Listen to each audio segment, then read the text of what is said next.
ఒలిగొండ మండలం సుంకిశాల గ్రామ పరిధిలో ఉన్నాము.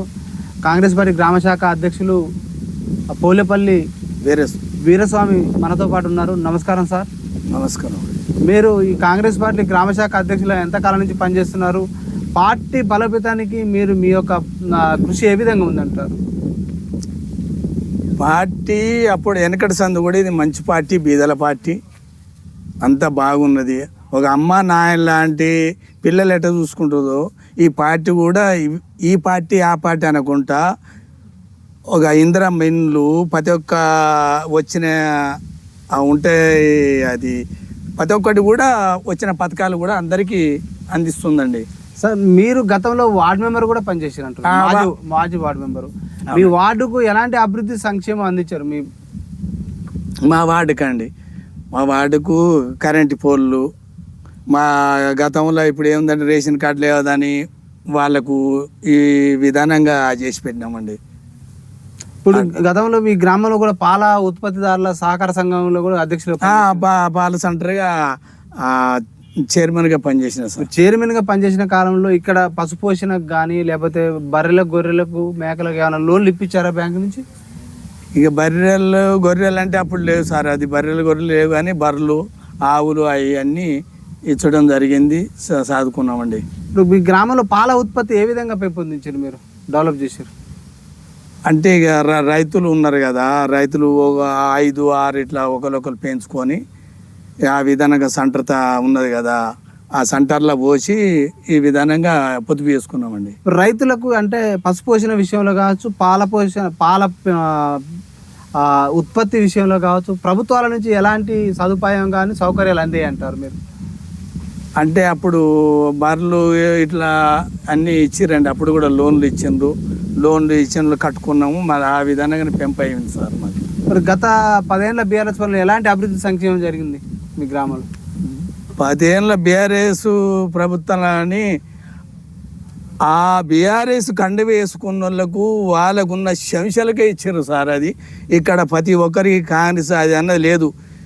ఆ విధానంగానే వాళ్ళే చూసుకున్నారు. ఇండ్లు వచ్చినా వాళ్ళే చూసుకున్నారు, ఏది వచ్చినా కూడా వాళ్ళే చూసుకున్నారు. యువతల బీఆర్ఎస్ వాళ్ళు చూసుకున్నారు, కానీ యువతల మాత్రం ఏది లేదు సార్. అది యువతల వేరే పార్టీ వాళ్ళకి అసలు ఇవ్వలేదు. గత ప్రభుత్వంలో వ్యవసాయానికి ఎలాంటి సంక్షేమం అందిందంటారు? వ్యవసాయ రంగానికి అంటే ఇక ఆయన ఇచ్చిండే ఏంది, ఎకరానికి 5,000 రూపాయలు అట్లా ఇచ్చిండు కేసీఆర్. రైతు బీమా వచ్చినాయి. మీ ఊరికి డబుల్ బెడ్రూమ్లు ఎన్ని వచ్చినాయి? డబుల్ బెడ్రూమ్లు మొత్తమే రాలేదు సార్ మాకు. డబుల్ బెడ్రూమ్ లేవు, ఏ లేవు సార్. దళిత బంధు కానీ, ఎస్సీ బంధు కానీ?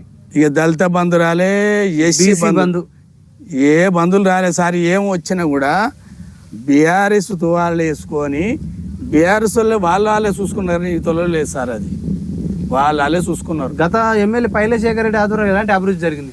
పైలశేఖర్ రెడ్డి అభివృద్ధి ఏమైందండి? ఏం లేదు. ఆయన ఇచ్చింది ఏం లేదు మా సంక్షాలకు. ఒక్కటి మాత్రం నీళ్ళ క్యాన్లు ఇచ్చారు సార్, నీళ్ళ క్యాన్లు ఇచ్చారు. ఆయన గత ఎమ్మెల్యే ఓడిపోవడానికి కారణం ఏంటి? ఎమ్మెల్యేగా ఓడిపోవడం కారణం ఏంటంటే మనది ఏరుపడ్డప్పుడు ధనిక రాష్ట్రం కదా, ఈ ధనం ఉంది, మన తెలంగాణ బాగు చేస్తారు, మన ఉద్యోగాలు మనకు వస్తాయి, అన్ని విధానంగా మనకు వస్తాయి. ఆంధ్రులు పోయారు కదా, మనకు వస్తాయని మనం ఆయన కేసీఆర్ని గెలిపించుకున్నాం. కానీ కేసీఆర్ ఒక్కటి కష్టపడితే రాలేదండి, మన తెలంగాణ రాలేదు. ఎప్పటి నుంచో జమాన సంధి చెన్నారెడ్డి కాలంలో కూడా తెలంగాణకు మనకు లొల్లి అయింది. అప్పుడు కూడా చాలా మంది చచ్చిపోయినరు. అప్పట్లో కూడా నేను ఉన్నానండి. మనకు చాలా ఇబ్బందులు అయిపోయింది. ఇప్పుడే కాదు, మన ఇప్పుడు ఉండగా గద్దరు కొట్టాడు, ప్రతి ఒక్కరు కూడా చెమట కష్టంతో ఈ తెలంగాణ వచ్చిందండి. కేసీఆర్ రాలే.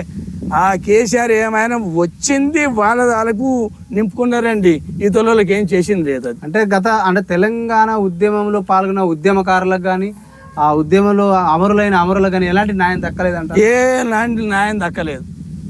ఏమైనా కవితకు, హరీష్ రావుకు, కేటీఆర్ వాళ్ళ పామోజులు, వాళ్ళ కథ కార్ఖానా, ఊళ్ళో ఉన్న గ్రామాలలో ఉన్న కార్యకర్తలు వాళ్ళ తువాల వాళ్ళు వేసుకున్న వాళ్ళకి చేసారు. ఈ తొలలకు మాత్రం ఏమేయలే. మొన్న ఎలక్షన్లు అప్పుడు కూడా ఒకటి పేపర్లు కొట్టుకొచ్చి నీకు ఇల్లు వస్తుంది అని తువాలు లేచి పోడలు దింపి జనాలని అంత మధ్య పెట్టే పని చేసిరు. కానీ ఆ దేని దయ వల్ల అటగాలి ఆయన ఓడిపోయిండు. ఆ విధానం కాంగ్రెస్ పార్టీ రావాలని కూడా వచ్చింది. వెనకటి సంది ఇది మొత్తంలో మాత్రం కాంగ్రెస్ పార్టీ చేసిన పనులేనండి ఇవన్నీ. గతం అంటే తెలంగాణ అసలు ఏర్పడడానికి కారణం తెలంగాణ అస్తిత్వ పోరాటం, ఆత్మగౌరవ పోరాటం, దాంతోపాటు నీళ్లు నిధులు నియామకాలు నెరవేరలేవా గత 10 ఏళ్ళలో? గత 10 ఏళ్ళలో ఏమున్నది సార్, అదివరకు నాగార్జున సాగర్, శ్రీరామ్ సాగర్ అన్నీ వెనకట నెహ్రూ ఆ కాంగ్రెస్ పార్టీ ఉన్నప్పుడు కట్టినాయి.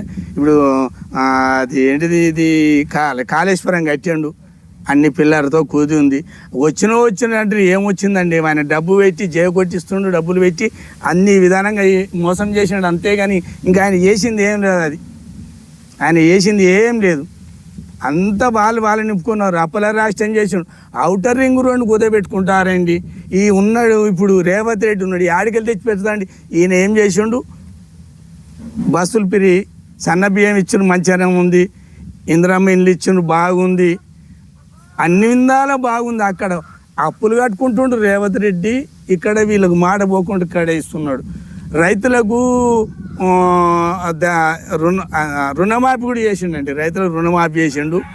దళిత బంధు ఏంటంటే కడుపులు నాటేసుకుంటాం కదా, 5,000 ఆయన ఇస్తే 6,000 రేవంత్ రెడ్డి కట్టిస్తుండండి. ఇప్పుడు అంతా బాగానే ఉంది. ఎంత వాళ్ళది మొత్తంలో మాత్రం చాలా అన్యాయం అండి.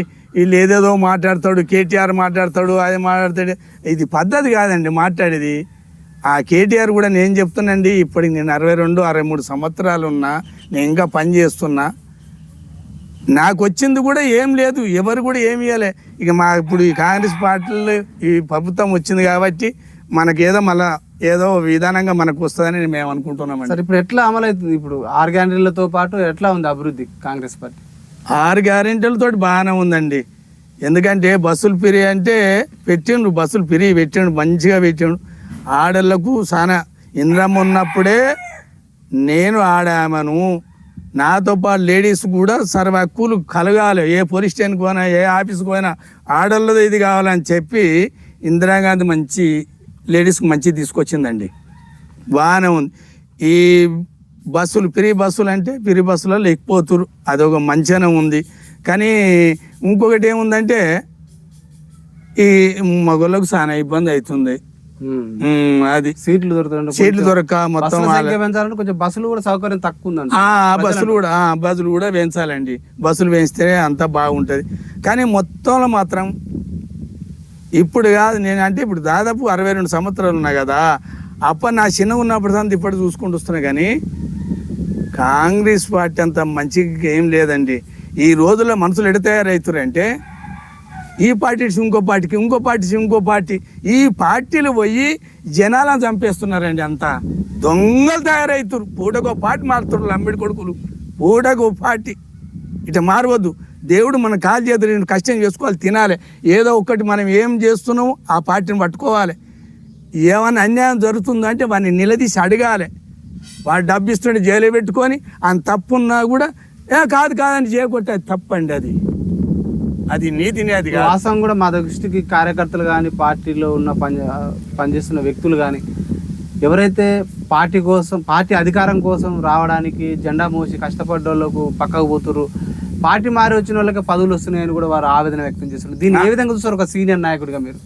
అది కూడా నిజమే సార్. అది ఎందుకంటే గెలిపించుకున్నాం అన్నీ అయిపోయినాక ఇంకా వేరే పార్టీలో ఉండి కూడా, టీఆర్ఎస్లో ఉండి ఇంకా వేరే అన్ని పార్టీలో ఉండి కూడా వచ్చిరంటే ఈయనకి వేయలే, అసలు ఓటు వేయలే. ఇంకా కనీసమైన సిపిఎం పార్టీలు కూడా వేసారు. వేయని వాళ్ళు కూడా వచ్చి ఈ విధానంగా ఉంది ఇలా చేర్చుకుంటాం అవి అంటే, మేము ముందు జాడమొచ్చి అన్ని ఇది ఉన్నప్పుడు మళ్ళీ ఇంకోటి ఏంటంటే వాళ్ళు వచ్చుడు, వాళ్ళకి ఎన్నిలోకి పోతే వాళ్ళకు అందులో పదవి ఉంటుంది, అది ఉంటుంది. కాబట్టి ఈ సొంటి వాళ్ళని కూడా కనిపెట్టాలి, ప్రభుత్వం కనిపెట్టాలి. ఆ రేవంత్ రెడ్డి సార్ చూడాలి. ఎందుకంటే గ్రామానికి ఒక పెద్ద మనిషి ఉన్నప్పుడు అంతా చూసుకోవాలి. ఇవాళ రేపు ఈ సొంటి ఇండ్ల దుర్గం మారి ఈ సొంటి పార్టీలలో ఇది ఉన్నోళ్ళు వద్దండి. అది దొంగలు తయారవుతున్నారు. అట్లా ఆ దొంగలను కూడా ఇది చేసుకొని మన పార్టీ దక్కించుకోవాలంటే అమ్మ నాన్న లెక్క అందరినీ చూసుకోవాలండి. ఎవరు పని చేస్తారు ఎవరు పని చేస్తారని చూడాలి. మొన్న ఇందిరమ్మ ఇండ్ల పంపిణీ కూడా జరిగిందంట సార్ మీ గ్రామంలో. కొంచెం అంటే ఎవరైతే పేదలు నిరుపేదలు కాకుండా కొద్దిగా అంటే ఏరే వాళ్ళకు కూడా పోయినాయి ప్రజలు అంటున్నారు. ఇది ఎంతవరకు వస్తుంది? ఇక అంటే అన్ని పార్టీకి సంబంధించిన వాళ్ళు అందరికీ వచ్చినాయండి. అంతా లేని వాళ్ళకే సార్, అది లేని వాళ్ళకే చూసి ఆ విధానంగా చేసినాం. ఇక ఉన్నోనికి మాత్రం ఇయ్యలే. కానీ గత ప్రభుత్వం కూడా ఒకడొకడు టీఆర్ఎస్ ఉన్నోడు 2 ఇల్లు కట్టుకురండి. వాళ్ళ ప్రభుత్వం ఉందని 2 ఇల్లు కలిసి ఒక ఇల్లు కట్టుకున్నారు. యువతలోనికి వస్తే కట్టుకుందరు. ఈ ఊరంతా మొత్తం ఇదైపోదు కదండి. అటువంటి విషయం లేదు. ఇప్పుడు ప్రస్తుతం ఎమ్మెల్యే కుంభం అనిల్ కుమార్ రెడ్డి గారి ఆధ్వర్యంలో ఎలాంటి అభివృద్ధి సంక్షేమం జరుగుతుంది మీ నియోజకవర్గంలో? అనిల్ రెడ్డి మంచిగానే చూస్తున్నాడండి, అన్ని తిరుగుతుండు, మంచిగానే పనిచేస్తున్నాడు. ప్రజలకు అందుబాటులో ఉంటున్నాడు, అందుబాటులో ఉంటున్నాడు. మనం కూడా మాట్లాడుతున్నాం. కానీ ఎందుకంటే బీజేపీ ఉన్నప్పుడు నేను ఈ ఆ పిఏకు ఫోన్ చేసి ఆయన ఇది కావాలన్నా కూడా ఆయన చెప్తున్నాడు. మా కష్టాలు సుఖాలు అని చెప్తున్నాం. ఆయన పని చేస్తున్నాడు సార్. గత ప్రభుత్వంలో ధరణిపాటు వల్ల ఎన్నో భూములు మిస్ అయినాయి, అన్యాక్రాంతమైనాయి. ఇప్పుడు భూపార చట్టం వచ్చింది, న్యాయం జరుగుతుందంటారా ప్రజలకు? భూమిపారతి చట్టం వచ్చిందంటే అది మంచిదేనండి. ఎందుకంటే నా భూమి వాళ్ళకు ఆయన పేరు మీద అయిందంటే వాళ్ళు లోపల చేసుకున్నారు.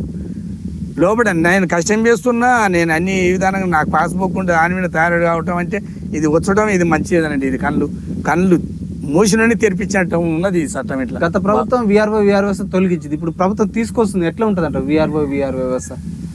మంచిగానే ఉంటుంది సార్, మంచిగానే ఉంటుంది. మన ఆడ పోయి ఏం చేస్తున్నావు ఆ కంప్యూటర్ చేసి అంత ఇదైపోయి మన పేరు ఉంటుందా ఉంటలేదా ఏది అందుకు కూడా తెస్తలేదా? ఇప్పుడు ఇది బాగానే ఉన్నది. ఇప్పుడు మీకు ఇక్కడ స్థానిక ప్రజలు కూడా ఇక్కడ బునాది గాని కాలువ ఉంది కదా సార్, దాని ద్వారా అది తొందరగా పూర్తయితే ఇక్కడ ఎక్కువ భూములు సాగులోకి వచ్చే అవకాశం ఉందని అంటున్నారు. మంచిది సార్. ఇప్పుడు మన ఎమ్మెల్యే గారు అనిల్ రెడ్డి కూడా దాని గురించి మంచి పోరాటం చేస్తుంది సార్. అది వస్తే మాత్రం చాలా వరకు 1000 ఎకరాలకు మంచిగా ఉంటుంది, అందరికి బాగుంటుందండి. అది రావాలి, అది వస్తేనే అంతా బాగుంటుంది. అది చేసి ఎమ్మెల్యే గారు చేస్తేనే మా ఆయనకు బాగుంటుంది, జనాలకు కూడా బాగుంటుంది సార్. అది ఇప్పటిదాకా ఏం లేదు. కాంగ్రెస్ గవర్నమెంట్ ఉన్నప్పుడే వచ్చింది బునాది కాలువ, మళ్ళీ కాంగ్రెస్ గవర్నమెంట్ ఉన్నప్పుడే ఆ కాలువ తయారు కావాలని నాది ఒకటి సార్. ఇటీవల కాంగ్రెస్ ప్రభుత్వం 42% బీసీలకు రిజర్వేషన్ ప్రకటించింది, అసెంబ్లీలో కూడా పాస్ చేసి ఆర్డినెన్స్ రాష్ట్రపతికి పంపించారు. ఇప్పుడు ఆ కేంద్రం పంపించారు, కేంద్రం ఏమో చేస్తలేదు అంటున్నారు. దీనివల్ల బీసీలో న్యాయం జరగాలంటే ఈ బిల్లు అమలైతే న్యాయం జరుగుతుందంటారా? బిల్లు అమలైతే న్యాయం జరుగుతుంది సార్. ఇప్పుడు ఒక్కటండి, నువ్వు ఒక 4 ఉంటేనే ఒక ముద్దను లేవడతాం కదా. ఈ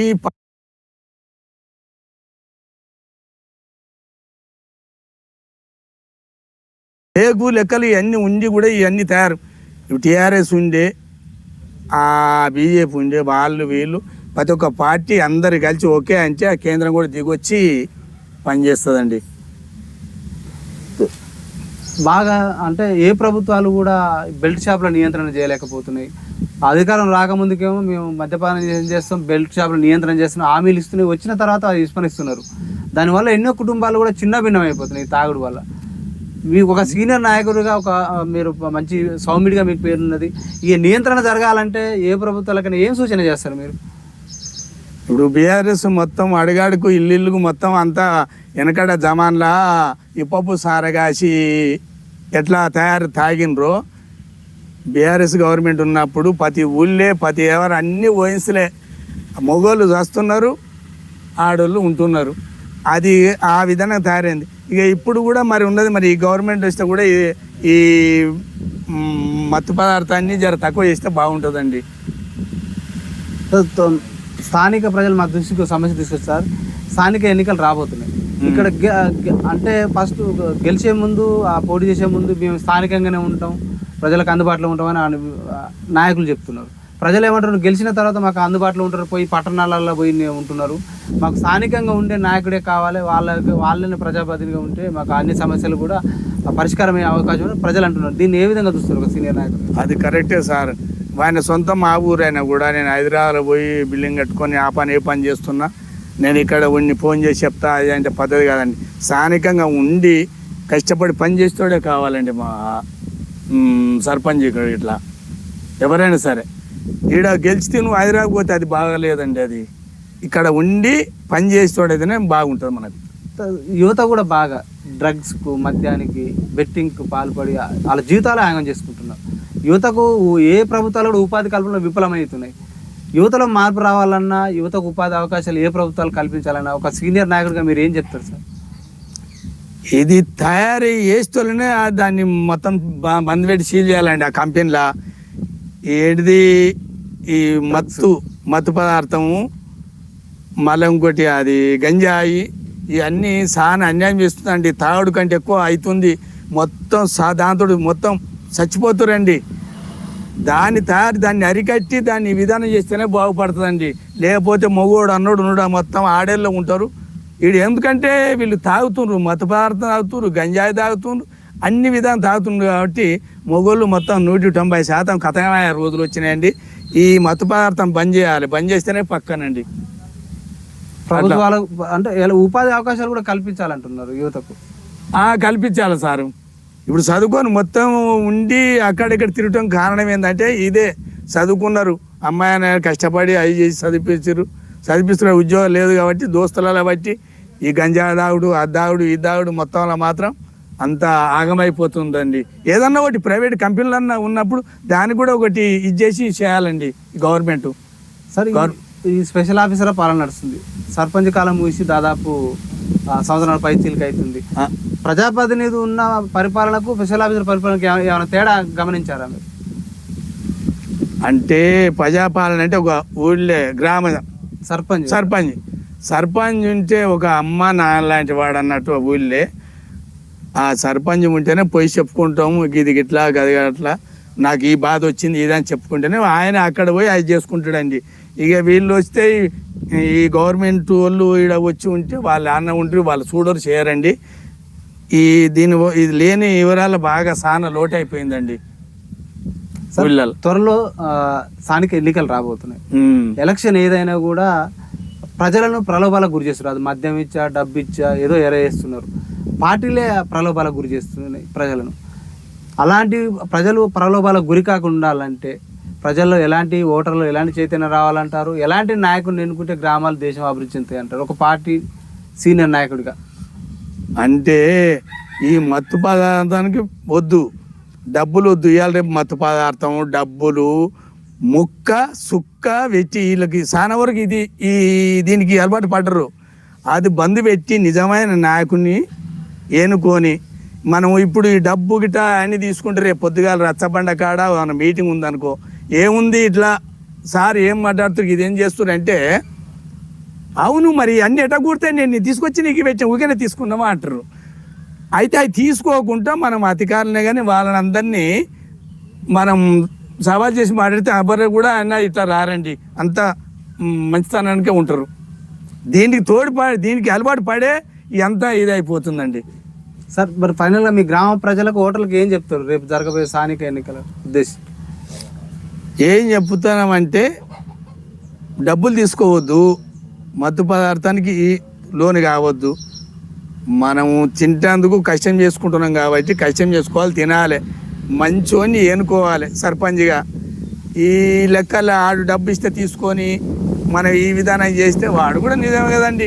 ఈయన దగ్గర తీసుకుంటే ఆయన దగ్గర తీసుకుంటే డబ్బులు ఆ గెలవడం దగ్గర డబ్బు తీసుకుంటేనేమో తీసుకోవద్దు. గెలవడం దగ్గర ఆయనకి వేస్తే ఓటు, డబ్బు వద్దు. గెలుచున్న దగ్గర ఏమైనా పెడితే బిర్యానీ ఏమైనా పెడితే తిని, కానీ వీళ్ళు ఏయనోనుకు ఆడ కూడా తిని ఈయనకు ఓటేసి గెలుచుని ఓటేసి ఆయన కుర్చీన కూర్చోబెడతారు. ఈ గెలవనోడు ఏం చేస్తుండంటే అప్పులు తీసుకొచ్చి పెట్టి అని చేసి ఒక చెట్టుకు ఉరేసుకొని వస్తుందండి. ఆ పని ఆ మోసాలు చేయొద్దండి. అంటే ప్రజలకు అట్లా చైతన్యంగా ఉండాలంట. అట్లా ఉంటేనే అది నిజమైన లెక్కలండి అది. Okay sir, thank you sir. చూస్తూనే ఉండండి మీ తెలుగు టీవీ.